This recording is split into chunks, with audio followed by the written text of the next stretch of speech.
Hey guys, welcome to Solo React Talk. Today I'm going to be reacting to Linfamy History of Japan.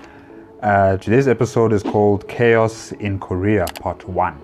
Okay, let's start. 3, 2, 1. It was a time of betrayals, wars, and shifting alliances when the Three Kingdoms ruled the Korean peninsula. And Yamato, the state that would become the Japanese state, didn't shy away from these games. What do you say we sprint through 300 years of Korean history in one video? I know, they say it can't be done. It's too hard. You're putting your life on the line. Well, so be it. I will do whatever it takes for you, the viewer. All I ask is that you leave a comment of support right now, in case I don't make it. Our journey begins in the 300s. The peninsula had three kingdoms: Koguryo, Paekje, and Shilla. There was also Kaya, which was a confederacy of little city-states tucked right between the two powerhouses of Paekje and Shilla. Poor Kaya was the Hawkeye of the bunch, standing next to Thor, Iron Man, and Captain America. Fortunately, Thor, Iron Man, and Captain America were busy beating the crap out of each other. Now, let's take a second to remember the names of the three Korean kingdoms. Seriously, the rest of the video will be easy to follow if you just remember these three names. Koguryo was the strongest. It liked to call the other two its vassal states. Koguryo went around flexing its muscles, fighting bitter wars with Paekje, and even poking the bear called the Sui dynasty by doing raids in Chinese territory. Koguryo did become friendly with Shilla, though. It even orchestrated the ascension of a Shilla king. Facing increasing Koguryo aggression, Paekje appealed to Yamato for military help. The Paekje king did something that apparently Paekje kings loved to do. To demonstrate trust and good faith, he sent his own heir to Japan as a hostage.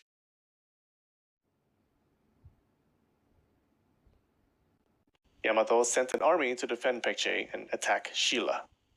In the 400s, Paekje and Shilla formed an alliance against the bully Koguryo. Another huge war erupted between Koguryo and Paekje. And what do Paekje kings do in dire times? Oh my god, I'm in trouble. I know, let's ship a family member off to Japan. This time, the Paekje king sent his own mother to Japan as a hostage. Now, if he had sent his mother-in-law, I wouldn't have been worried. I had to. It's a necessary evil. Honey? But sending his own mother was a sign that the war was going disastrously for Paekje. Another sign that the war was going disastrously appeared in 475 when Koguryo attacked the Paekje capital and killed its king. This alarmed Yamato. They had the strongest relations with Paekje and the Kaya Confederacy, and Koguryo's rude behavior was threatening their influence in the peninsula. The geographical dice were unkind to the Japanese archipelago when it came to metal ore. Japan lacked metal, especially iron. Most of their iron came from Korea, so they had to maintain good relations with the peninsula. The Yamato Emperor Yuriaku backed a king to the empty Paekje throne. Remember the queen mother who was sent over as hostage earlier? The new king was either her son or her grandson. Yuriaku also wanted to attack Koguryo, but he died from sickness, and at that point the court was busy with other things. And now we're into the 500s. Paekje and Shilla have grown stronger. Shilla even started conquering territories in the Kaya Confederacy. Yamato tried to protect its ally by sending troops against Shilla, but failed. After this loss, Japan appeared to have adopted a policy of non-intervention militarily. It lasted for decades. Of course, there were small military expeditions here and there, and they kept sending supplies to allies, but there were no major excursions. It seemed their focus shifted towards taking care of things at home and away from losing wars in foreign lands. By mid-century, things weren't going so well for Paekje, as usual. When they looked north, they saw relentless Koguryo attacks. When they looked east, they saw an aggressive Shilla pushing further into Kaya territory. Now, Paekje was still allied with Shilla, remember, but you can't trust those shifty Shilla bastards. They feared an imminent Koguryo-Shilla alliance. And so they sought help from Yamato and sweetened the deal by introducing Buddhism and writing to Japan. The introduction of Buddhism was a whole big thing. Check out this video. Curiously, Paekje did not send over a hostage this time. Paekje's paranoia was proven right. Shilla attacked in 553, shattering the alliance, and Yamato sent troops to reinforce Paekje's borders. In 562, Shilla absorbed the entire Kaya Confederacy, leaving Paekje as Yamato's closest friend in the peninsula. Meanwhile, up north, remember how Koguryo was poking Sui the bear? Well, they poked too hard, and the bear poked back. With claws. In the next video, hey, say thank you to our new patron, Sheldon Hall. Hello, if you like this video, please click the like button, it really helps. If you didn't like the video, please click the subscribe button so you don't miss more videos. And did you know that this video is part of a playlist? Check it out. I'll see you over there.